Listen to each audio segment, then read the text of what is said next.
Woo! Oh, what a weekend, right? Woo. Weekend indeed. Woo, man. What a wild ride. So much wrestling, so many crazy things occurred. It's nuts. Now, that said, who got points? Who's got a point from the weekend, huh? Woman Ben, you got a point, right? Yeah, I did. Yeah, I did. Lou's not here, but I think he got a point too. Who cares though, right? I know. You got a point too. Yeah. Right? Yeah, I got a point too. Woo! I think everybody. Oh wait, no, the randomizer didn't get a point. Oh well. What was your wait? So I gotta say, Super Card of Honor. Well, I don't know about you. Yeah. I don't know about you. My highlight was that SmackDown Go Home show for Friday. Yeah. That was my favorite part of Supercard. Oh wait. Yeah. Sorry, wrong show. All right, sound guy, hit the music. Bam.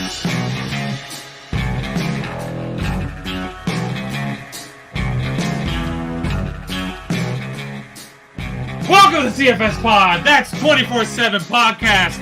I'm your impromptu host, Rick Hard, and I am joined by the one-man band. And yeah, I have to agree with you though. That was the best part of the show. And not in studio here today. It's 24/7 Lou. I believe he says he's running late. Supposedly, like Lois Lane needed him to say. Oh wait, no, that's another host. That's another host. Okay. That said, okay, let's see if I got this intro. Folks, you're listening to TFS Pod. That's 24/7 podcast. We are a super show with super fans who are snapping each other with facts, opinions, and say it with me, predictions! Yeah! And today we're going to be recapping what was probably the craziest and biggest weekend in wrestling. And we're going to start that off with recapping ROH Supercard of Honor, which took place last week on Friday, and then Stand and Deliver, which took place Saturday afternoon before WrestleMania Night 1. But before we do that, Woman Band, can you give us that line that everybody loves? Rick Hard, get the scoreboard! Okay, all right. Here we go, scoreboard time. And we're going to be doing a 2-for-1 here. So this is the scoreboard after both Supercard of Honor and ROH. And NXT Stand and Deliver. Supercard of Honor was ROH. That said, this scoreboard update is brought to you by Carl's Jr. and Hardee's. That's right, folks. Look at that burger. Doesn't it just make your mouth water just thinking about it? That's good. When you want some good meat between some good buns, it's just superb, folks. Superb. Absolutely. Carl's Jr. and Hardee's. Check them out. I guarantee you won't regret it. Your toilet might. That said, in first place, I'm at 5 points. It's Rick Hard. Come on, folks. Woo! Yeah, our sound guy is on hiatus, it looks like. But it doesn't matter. Yeah. Feel that hype. However, I do share at post NXT. I did share that lead with the one-man band who was also at 5 points. Thanks to Supercard of Honor. Woo! Yes. Yeah. Oh, feel that hype. Ooh.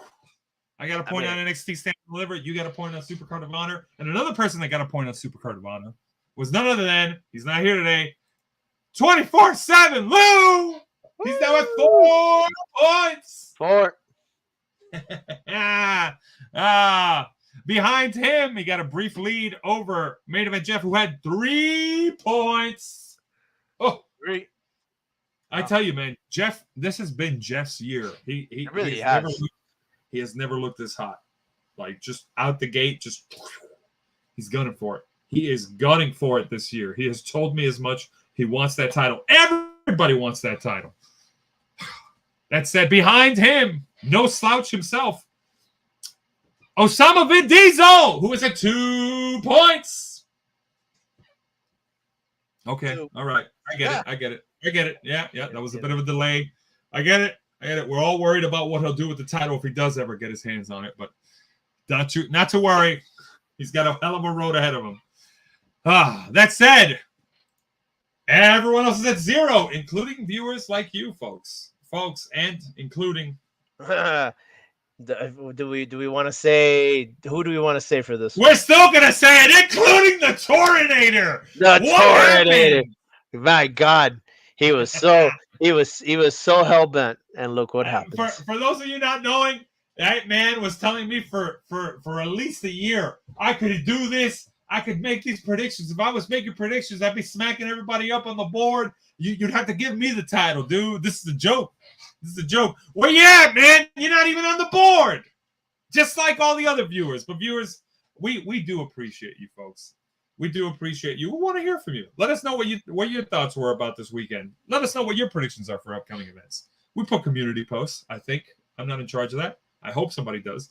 But let us know what you think.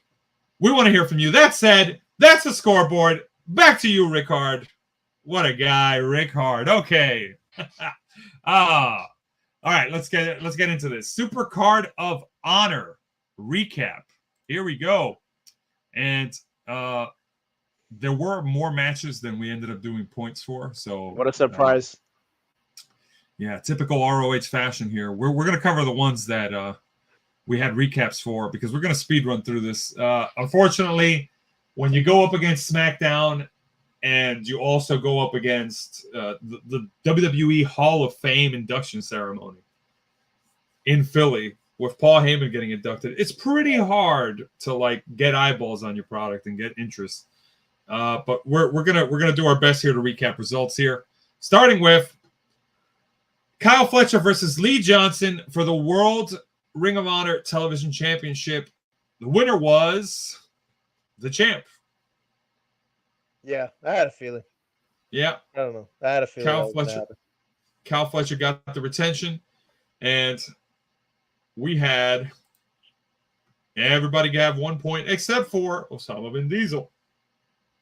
Lo and behold, right? Now I did talk to Diesel about this. He basically said he did any money mo. Because he looked at the list, and whenever he saw most of the names, his response was essentially like, I'm going to try to quote him on this. I don't even know who you are. That's about right. That said, Diesel does do surprisingly well, despite just picking it eeny, meeny, mighty mo, essentially. So the next match, it was Mina Shirakawa, Micah, and Mai Sarah going up against Mai Sarah. Okay. All right. Going up against Mai Sarah. Cool. All right. Fine. We get it. This man's been to Japan, folks. I live there. And their opponents were, I'm actually struggling to see it. Let me see if I could full screen this to see it better. I cannot. Team Tam Nakano and AZM and somebody else. I'm sorry, I can't see your name. Our visual guy did not know not to cover that. That said, the winners of the match were, let's see if I call this right. I'm just going to pull this up. Give me one moment. I'm just going to pull it up because I actually don't want to get this right. I know this match cost me, by the way. I just don't remember who the winners are. ROH, please don't get mad. Please don't get mad, ROH. I'm trying.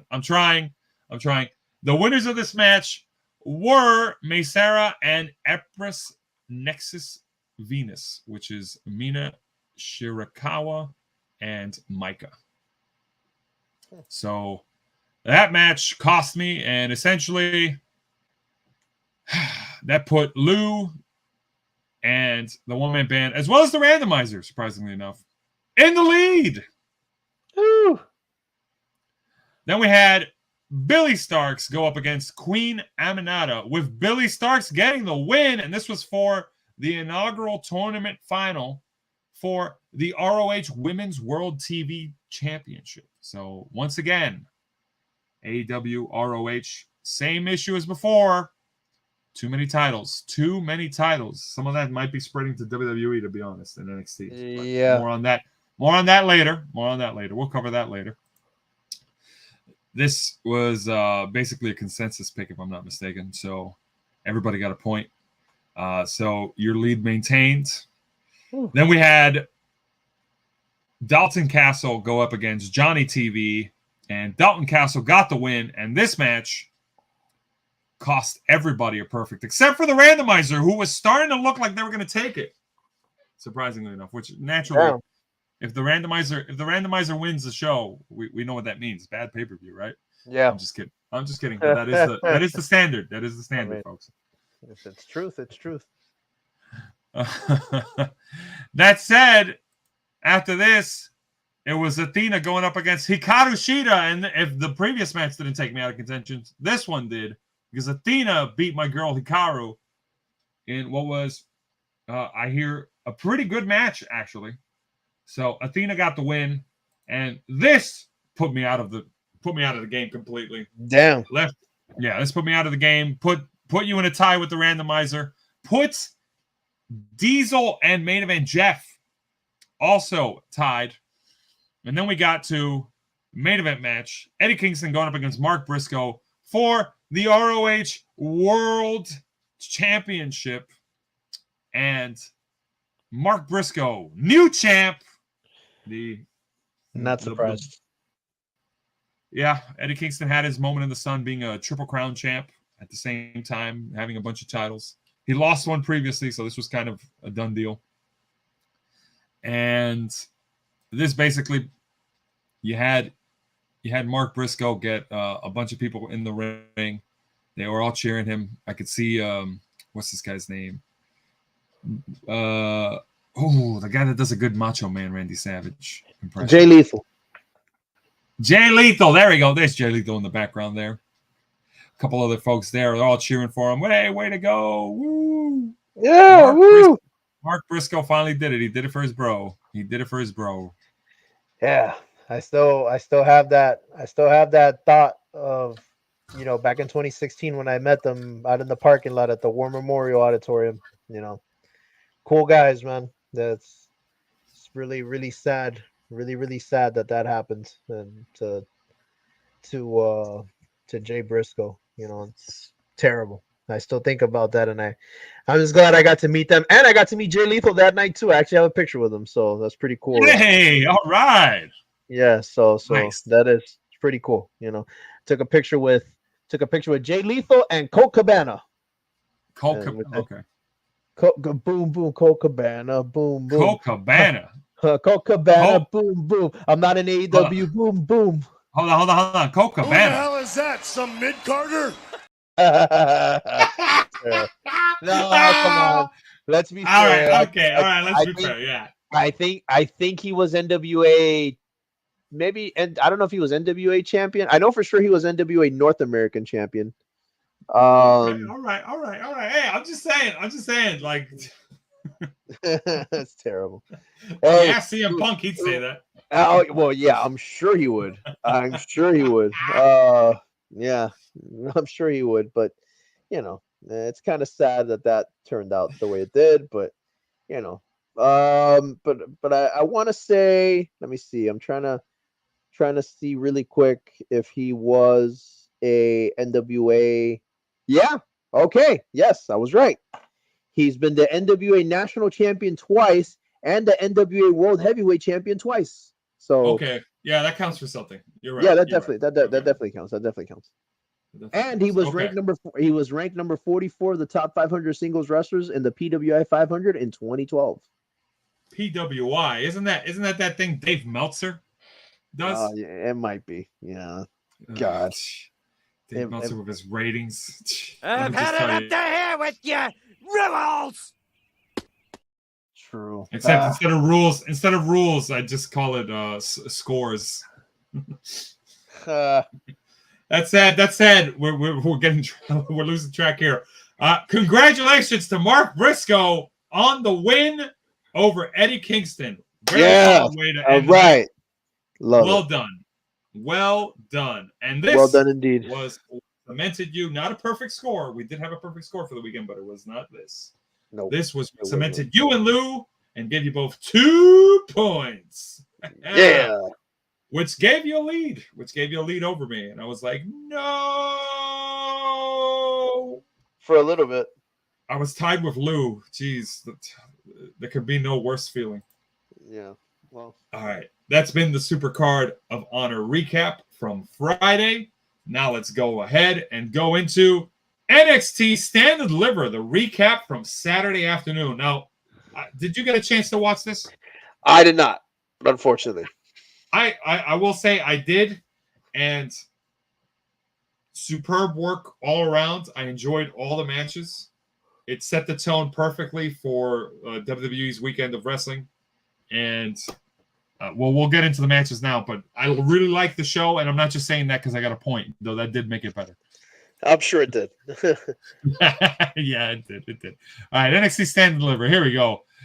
Match 1 happened on the pre-show, and this was the match that kept me from getting a perfect score. I want to point that out. Kept me from getting a perfect score.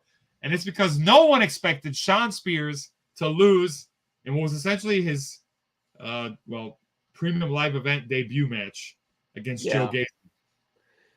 I was very surprised by this. Yeah, let me also, all right, so let's point this out. Not only did Shawn Spears lose, but in the intro to his match on the pre-show, he got attacked by Ridge Holland with a chair. Ridge Holland was hosting the pre-show. He attacked Joe Gacy from behind with a chair during his entrance. Joe Gacy basically had to like shake it off, go into the ring. And I was thinking to myself, oh, this makes sense. That's how Shawn Spears is going to win. He's going to win because Joe Gacy got hit with a chair, so he's not at 100%, all this stuff before the match even started, which means he'll have an unfair advantage. That'll protect Joe Gacy in the loss, and it'll make Shawn Spears look good. By the way, I'm not a fan of the Mohawk look for Shawn Spears. That's a I'm not either. I was just about to mention that. Completely different aside. It looks odd. I'm not a fan of it, but I mean, yeah, Shawn Spears, not a great opening in this match. He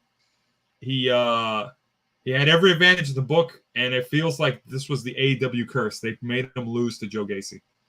Yeah, it's kind of surprising. Well, what I was going to say about Shawn Spears is Mohawk.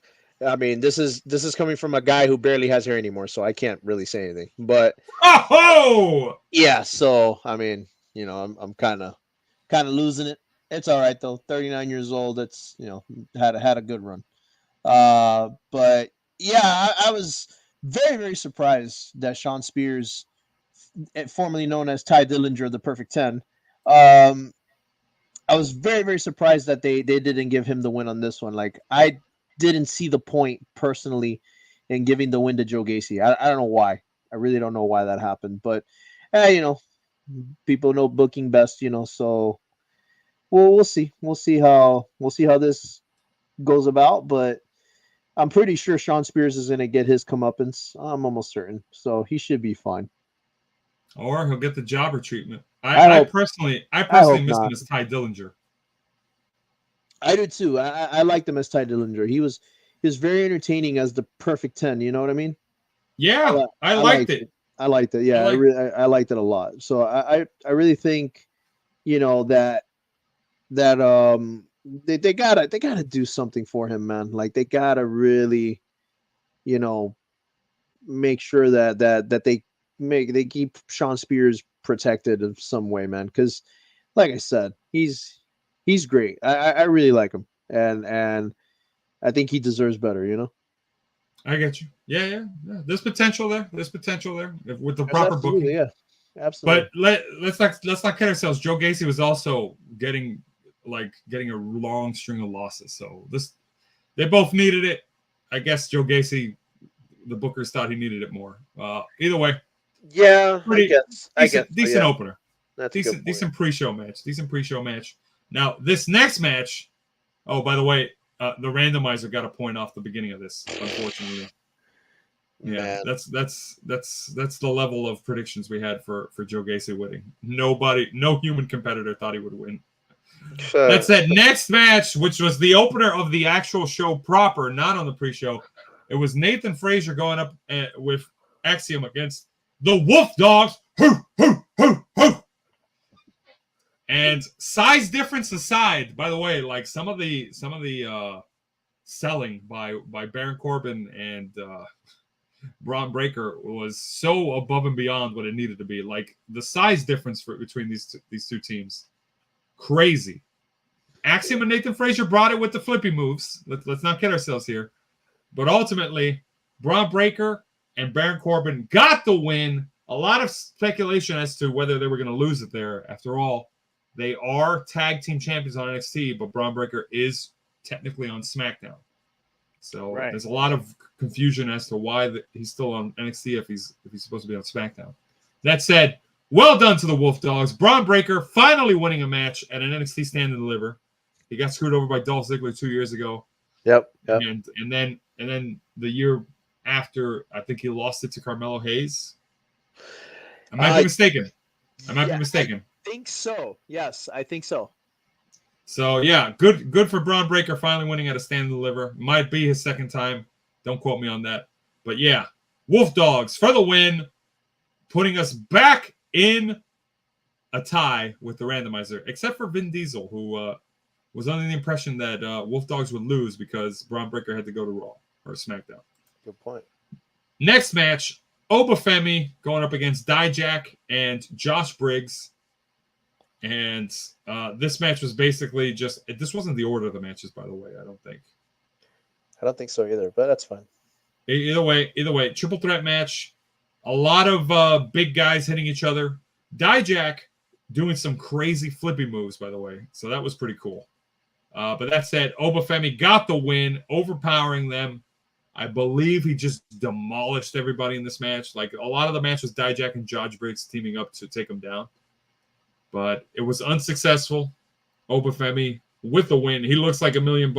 I kind of want to see him go up against Omos now, just because of how big and massive he is. Yeah, that'd be cool. Yeah. And plus, Omos isn't really doing anything on the main roster, so take him to NXT to see if we can get a giant versus big man. Big match. Speaking of Omos, talking about a guy who went from he had a WrestleMania match last year, right? Yeah. And now a WrestleMania match against Brock Lesnar. Yeah, and now look, and this year, and now look at this year. Oh, I'm sorry. He had a WrestleMania match against Redacted. That's good. That was good. Oh man. Okay. All right. Next match here. Well, actually, everybody got a win off Obafemi except for the randomizer. All right. Here's the match that put me in the lead and took you guys out of contention. It was Team Thea Hale versus Team JC Jane. Thea Hale coming back with her old Chase U persona with the intensity and the hype. Congrats.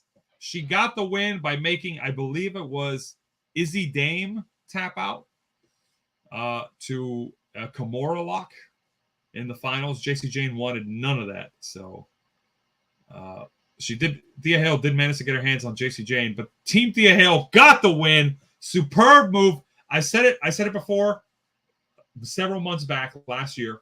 Thea Hale should have been NXT Women's Champion. She would have made the record, youngest Women's Champion. Thea Hale reminds me of Alexa Bliss without the being overly like managerial. She can go in the ring. She's got the youth. She has the energy. Like it's crazy how energetic she is in that ring. If you haven't seen the match, give it like a view. I think it actually works really well for her. Okay. In the role she plays, she had all the Chase U guys on ringside also, which definitely helped.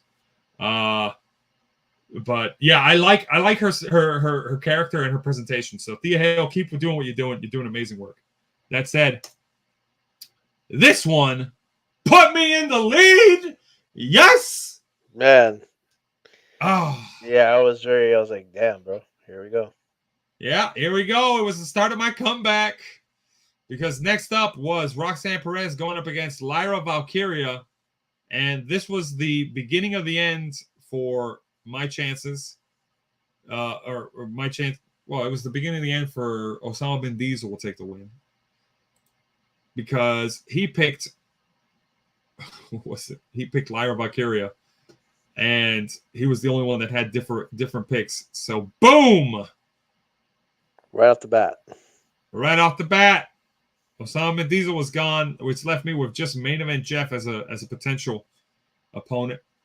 But essentially, I was guaranteed a point at this point, unless the randomizer got like an upset. That said, next match, it was Ilya Dragunov going up against Tony D'Angelo, the Don. Tony D'Angelo. By the way, Lyra Valkyria losing the NXT Women's title. She wasn't 100%, and that was the only title change on the show. So, spoiler alert. Spoiler alert. Because Ilja Dragunov got the win. A lot of spots where Tony D'Angelo had the chance to get brass knucks from Stax Lorenzo on the outside, but he wanted to do it the right way. He wanted to do it the right way, you know? I wanted to win the right way. Yeah. He honorable. He was, for a guy whose gimmick was he was the Don. He was playing it face, trying to wrestle a legit match, having a legit business, so to speak. All right, we're gonna stop with the mafioso references. Superb match, superb showing by Ilya Dragunov. They shook hands afterwards, and the Don basically said, "Good match, good show." The rest of the family looked disappointed, but at the same time, they accepted the Don's decision not to go dirty. So Dragunov, the Russian, got the win over the Italian American, so to speak, from Jersey. That said, this put me in a solid lead. I was guaranteed the solo point by this point, which left me to enjoy the main event match, which was a grudge match between Trick Williams and Carmelo Hayes. Williams, as you know, super over.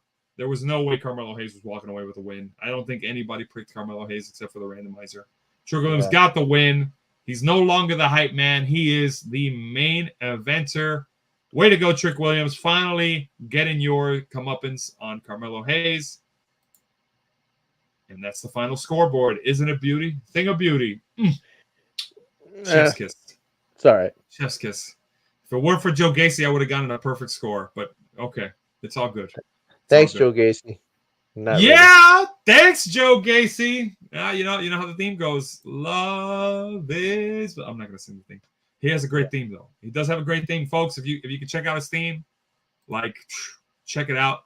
That said, in the lead, tied with the one-man band now, 5 points. Myself. Thank you, folks. Thank you. Woo! Show me some love. Okay. All right.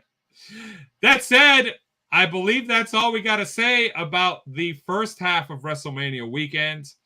Do you have anything you wanted to say, One Man Band, as we, Not really, no. Good start to the week of the weekend for WrestleMania, and that was that. Well said. We'll be right back with some WrestleMania 40 recaps.